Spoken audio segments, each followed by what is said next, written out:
শুভরাত্রি বন্ধুরা। এই যে রাত্রেবেলা রুটি বানাচ্ছি। আচ্ছা, রাত্রে রুটি হবে, সবাই রুটি খাবো। এই যে গরম জল দিয়ে রুটি মাখছি। এটা কাই করে নিলে না ভালো হয় রুটিটা।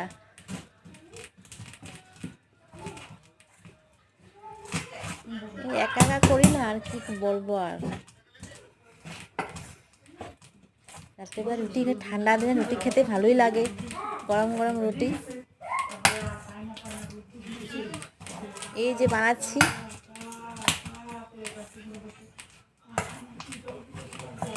আমার হাতটা দেখে মনে হচ্ছে না খুব কতগুলো বানাচ্ছি, মাত্র 5টা রুটি বানাচ্ছি।